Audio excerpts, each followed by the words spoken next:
para que si tardo sepas cómo debes conducirte en la casa de Dios, que es la iglesia del Dios viviente, columna y baluarte de la verdad. Mi nombre es Helber Conde y damos inicio a su programa Teología sin Fronteras, programa original de la Iglesia Bautista Reforma del Redentor en Bogotá, Colombia.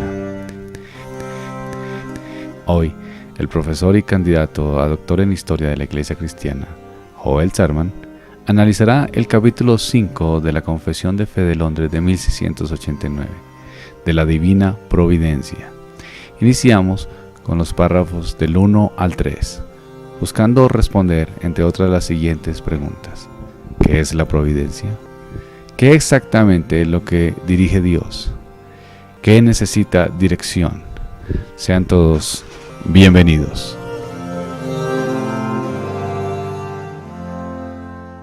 Confesión Bautista de Londres, 1689. Capítulo 5 de la Divina Providencia. Es bueno recordar que el orden seguido por la confesión no es arbitrario.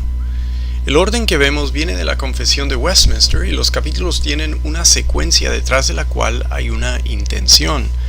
Habiendo tratado la creación, sigue la providencia. Después va a tratar en varios capítulos la redención. Estas tres actividades de Dios, creación, providencia, redención, se relacionan obviamente entre sí. Es por eso que arranca, como lo hace aquí el primer párrafo, diciendo: Dios, el buen creador de todo, en su infinito poder y sabiduría, sostiene, dirige, dispone y gobierna a todas las criaturas y cosas, desde la mayor hasta la más pequeña, por su sapientísima y santísima providencia, con el fin para el cual fueron creadas según su presciencia infalible, y el libre e inmutable consejo de su propia voluntad, para alabanza de la gloria de su sabiduría, poder, justicia, infinita bondad y misericordia. Primero, la confesión afirma que Dios, siendo un buen creador, sigue involucrado en su creación. Dios lo puede hacer porque tiene infinito poder y sabiduría. ¿Qué hace entonces, teniendo estas cosas? En primer lugar, Dios sostiene. Todo lo que existe depende de Dios. Es decir, Dios es la fuente del existir, que exista algo. Dios no deriva su existencia de otro. Todo lo demás deriva su existencia, su existir de Dios. Esta verdad la puede aceptar un niño y debemos enseñarles esto. Pero esta verdad tiene profundidades también que requieren pensamiento muy cuidadoso para explorar. Así muchas veces es lo que Dios revela, sencillo para recibir o aceptar, profundo para entender. Dios también dirige. ¿Qué exactamente es lo que dirige Dios? Todo. Pero aquí debemos buscar ser más específicos. Todo incluye un queso, pero eso es trivial y trivializa el poder de Dios ponernos a afirmar que Dios dirige un queso. Que Dios dirija nos habla de un propósito, de una meta hacia la cual dirige. Es un punto, por decirlo así, al cual dirige las cosas. ¿Qué es lo que necesita dirección? La humanidad necesita dirección. La historia humana, entendemos, tiene dirección. El cristianismo dio al mundo este sentir que la historia lleva hacia algo. Agustín de Hipona introdujo el concepto en su libro llamado La ciudad de Dios. Dios dirige los eventos humanos, todos, hacia un punto. Dios, en otras palabras, con su infinito poder y sabiduría, está haciendo algo en la historia con la historia humana. Estamos hablando del mundo y las situaciones que a veces nos preocupan. ¿Será que se le ha escapado algo a Dios? ¿Será que los políticos han logrado algo fuera del control de Dios? Claro que no. Cuando hablamos de lo que Dios dirige, estamos hablando de las cosas también pesadas y difíciles. Esta afirmación, que Dios dirige todas las cosas, va a tener consecuencias. Que Dios dirija quiere decir que Él tiene sus propósitos y encamina todo hacia un fin que solo se va a lograr si Dios, con su infinito poder y su sabiduría, lo lleva a cabo. También Dios dispone. Siendo creador, Dios dispone sabiamente de todo. Es bueno abandonar el esfuerzo de entender por completo cómo Dios dispone todas las cosas. Hay que reconocerlo, aceptarlo y descansar. Podemos entender en nuestras vidas a veces cómo Dios dispone de unas cosas. Una enfermedad llega y Dios la usa para mostrarte algo de cómo te cuida en la enfermedad u otra cosa. Una calamidad cae y Dios a través de la calamidad fortalece tu fe. Todos hemos tenido esta experiencia. Puede que con esa calamidad evitas una calamidad mayor y a través de un mal Dios te cuida. Sin embargo, no vamos a comprender de todo lo que Dios dispone, y esto crea para nosotros a veces dificultades. Pero ¿cómo vamos a entender todo lo que Dios hace? Dios es un ser infinito y nosotros somos seres finitos, limitados. ¿Acaso tiene Dios que explicarte todas sus providencias? No, no lo tiene que hacer. Vamos a tener que confiar, no en lo que podemos explicar de los eventos que Dios dispone, pero en lo que conocemos del Dios que los dispone. En otras palabras, en su infinito poder y sabiduría que están revelados en la Escritura. Busquemos ver algo de este poder y busquemos entender algo de esta sabiduría en los eventos de nuestra vida.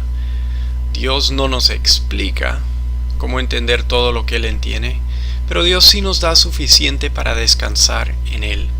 Recuerda cómo le fue a Job. Le cayó la calamidad. En algún momento le explicó Dios lo de la conversación con el diablo. Nunca nos dice que Job se enteró de esto. Quizás nunca supo por qué le pasó. Que nos diga la Biblia. Pero él aprendió a descansar mejor en Dios, viendo su poder y su sabiduría.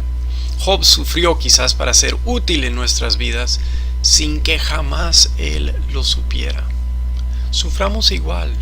De pronto nuestro sufrimiento fortalece a alguno que lo necesita, que nos puede ver, aunque nosotros no lo entendamos y nunca lo sepamos. Y confiemos que Dios todo lo dispone. Esto afirma también que no existe la suerte, solo la disposición inteligente de Dios. Dios también gobierna. Aquí vemos la autoridad de Dios. Que dirija o disponga son cosas relacionadas a su gobierno. Hablan del poder, dirigir y disponer, del poder y la fuerza y la habilidad. Que gobierne habla del derecho. Hay quienes mandan porque tienen más fuerza. La autoridad debida, sin embargo, no es simplemente la del más fuerte. Es la del derecho. Es la que se obtiene legítimamente. La Biblia enseña que no hay gobierno sin el derecho que Dios da. Dios nos ha dado el derecho de tener gobiernos humanos, pero deben tomar en cuenta que van a dar cuentas al Dios que todo lo gobierna. Dios es el que gobierna. En su providencia, Dios gobierna el mundo y lo puede castigar, y lo puede bendecir, y lo puede juzgar, y lo va a juzgar. Esta verdad nos da descanso. No es decir que no debemos ser responsables en el mundo, debemos ser responsables en el mundo, pero podemos descansar en el gobierno de Dios. Sean las circunstancias las que sean, recordemos nuestro deber es seguir siendo fieles a Dios. Un libro de la Biblia que trata este tema bastante es el libro de Daniel. Léelo si necesitas ayuda de Dios con esta afirmación que Dios todo lo gobierna. Eso es lo que trata el libro de Daniel. Notemos aquí también en la confesión los superlativos, sapientísima y santísima. Con mejor sabiduría nadie puede hacerlo, solo Dios. Él nunca se descuida. También afirmamos su santidad en estas cosas. Afirmamos la santidad porque toda la actividad de Dios se caracteriza por pureza. Dios no trama un mal, no tiene un fin maligno o impuro. Somos tentados a veces a pensar así, ¿verdad? Pero hay que resistir esta forma de pensar. No es lo que enseña la Biblia. Podemos además comentar que Dios logra sus fines. La confesión aquí niega que a Dios le sorprendió alguna cosa. Los propósitos de Dios no se tienen que ajustar. El mal que existe no es para Él un problema. No es algo que tiene que ver Dios, ¿cómo lo voy a superar? El mal puede ser para nosotros un problema, ya que no gozamos de la perspectiva de Dios, pero no lo es para Dios. La confesión también explica que Dios tiene presciencia infalible, o sea, Él lo supo todo, exactamente como llegó a ser y sigue siendo y será ya de antemano. Él ha decretado todo y lo hizo libremente, como dice. Es decir, Dios no tiene que tomar en cuenta alguna contingencia imprevista en alguna ocasión.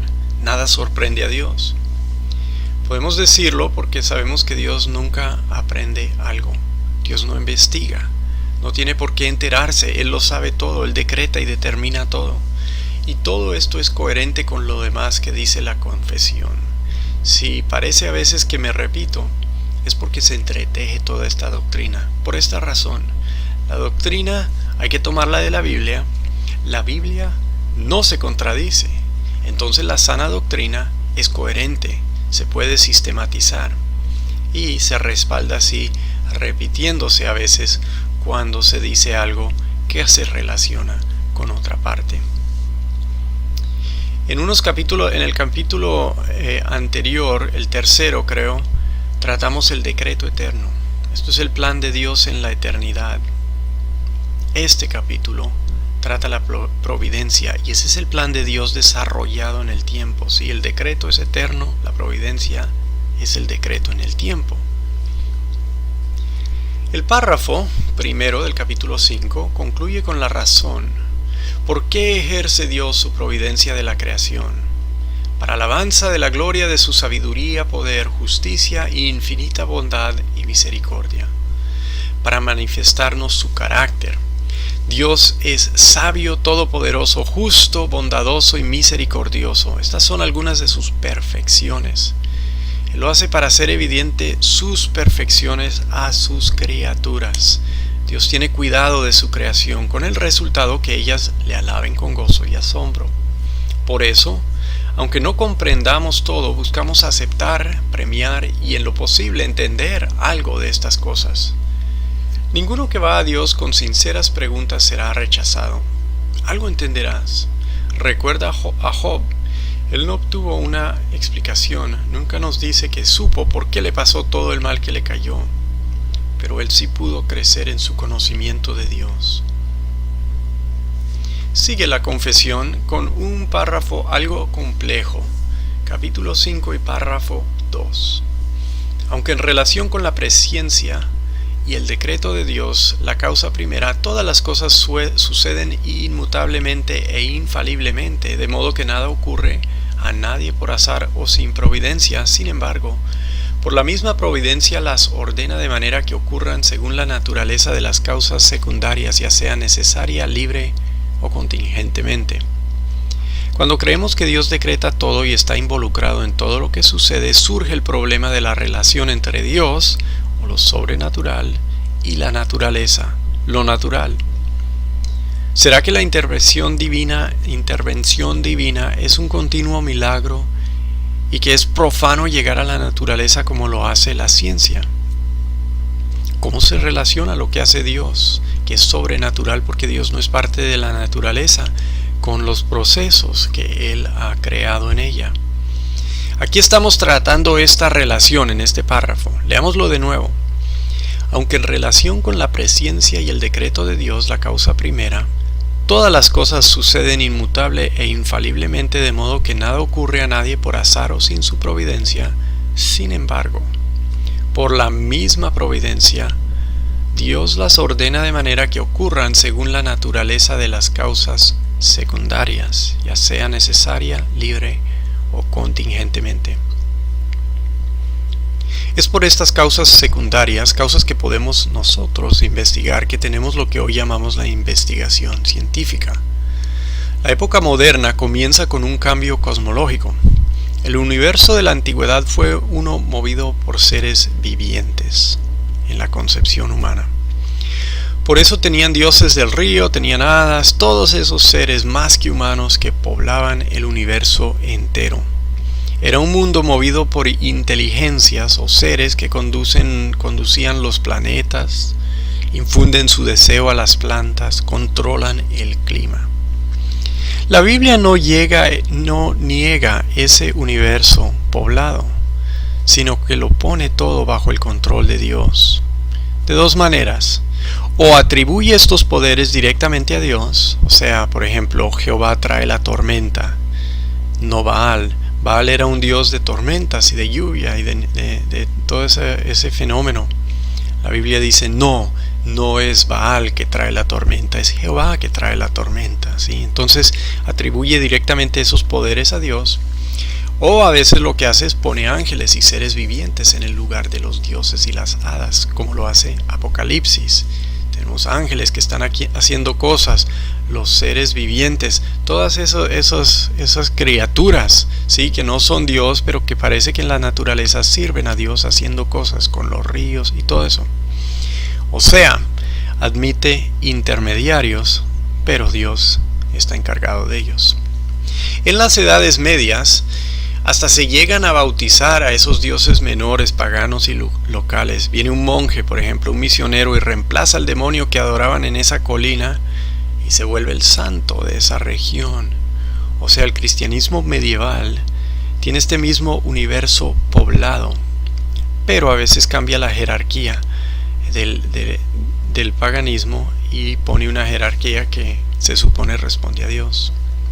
En la época de la Reforma, moviéndonos hacia los tiempos modernos, se comienza a perder esta concepción de un universo poblado.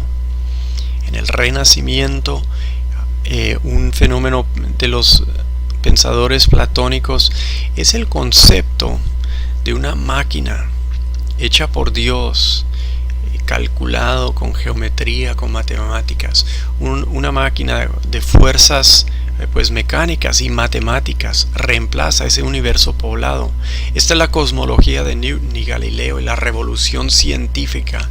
El universo deja de ser entendido como uno poblado por poderosos seres y en vez es un enorme y vacío mecanismo fabricado ingeniosamente e inteligentemente por Dios, como un reloj cósmico. Yo no creo que hoy creemos en esta máquina cósmica, sí, o sea, creo que la ciencia tiene otra forma de verlo, aunque yo no lo entienda y lo pueda describir. Me parece que ya no piensan así. Pero ¿qué hacemos? ¿Cuál es? ¿Qué decidimos? Yo no voy a seguir por este camino, pero vamos a ubicarnos en lo que dice la confesión, ¿sí? La confesión habla de la providencia, el contacto perpetuo de Dios con su creación. Afirma que todo está bajo el control de Dios. Afirma también que lo hace dentro de los procesos naturales de su creación, sean ángeles, sean fuerzas naturales, sea al fin otra cosa. Dios controla todo y puede hacerlo a través de intermediarios que la confesión simplemente designa causas secundarias.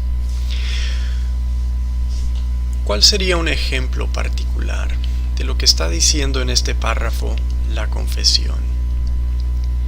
Hagamos de cuenta que es un día de trabajo en el cual es muy importante que llegues a tiempo. Estás preparando un desayuno y te cortas.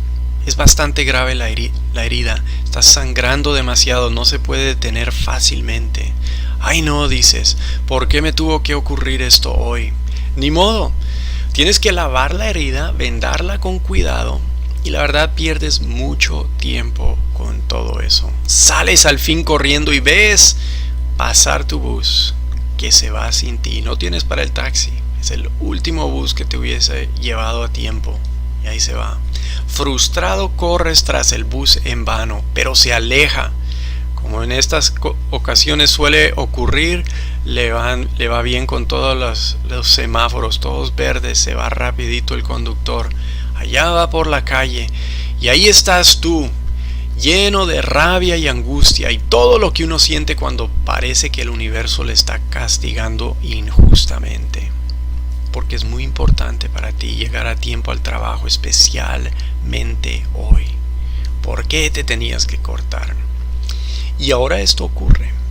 En la distancia, cruzando otra calle, repentinamente una volqueta que estaba bajando una colina se le fueron los frenos y está lleno, toneladas de arena. Y esta volqueta le da al bus en el que tú tenías que estar y ves el impacto.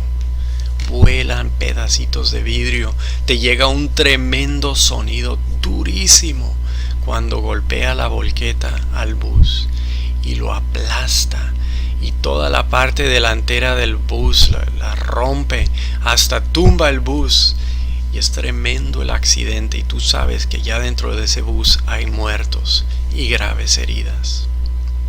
¿Qué sientes en ese momento, viendo eso y considerando la herida que te diste con el cuchillo, que si no fuera tan grave no te hubiese demorado tanto, y considerando lo sucedido te acaba de salvar la vida?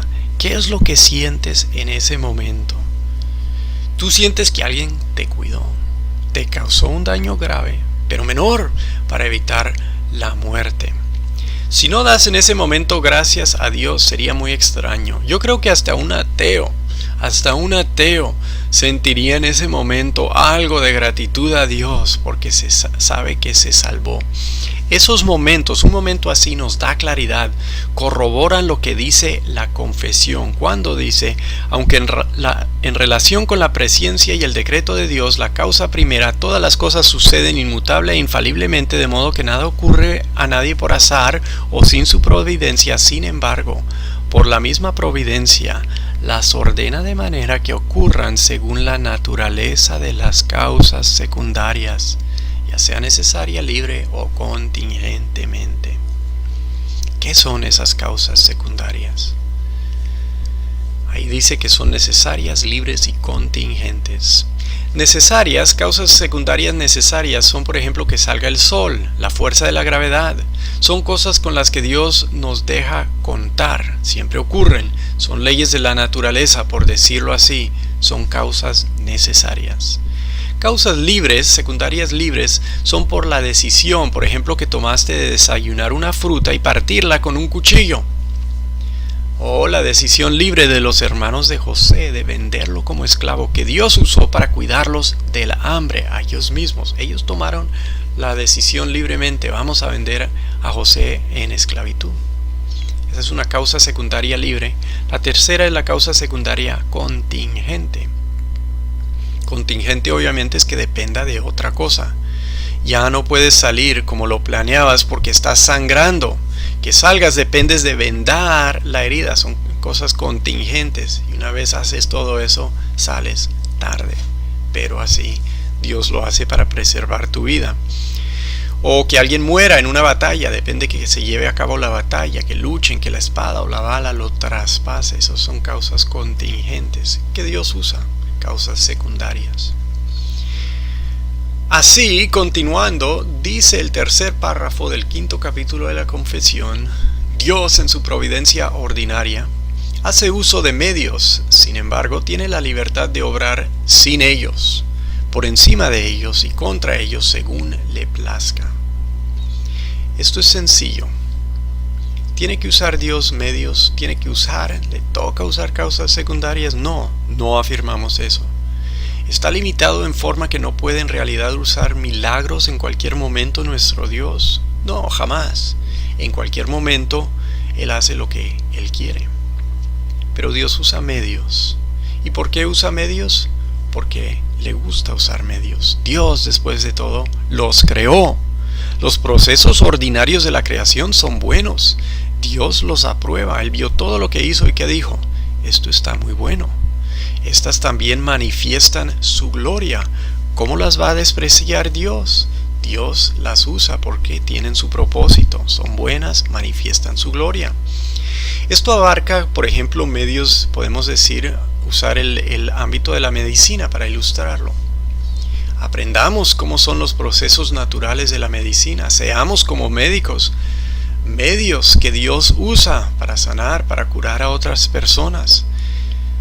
Pero también sepamos que Dios no es limitado a estos medios.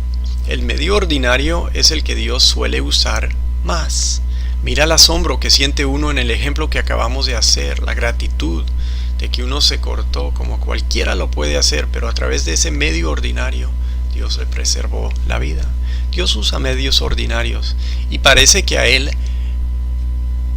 son lo que Él prefiere, porque los usa muy a menudo. en todas las áreas de la vida sepamos que Dios hace uso ordinario, es decir, usual de los medios ordinarios, y que a la misma vez esto no limita a Dios. Terminamos Teología sin Fronteras, un programa original de la Iglesia Bautista Reformada del Redentor de Bogotá, Colombia.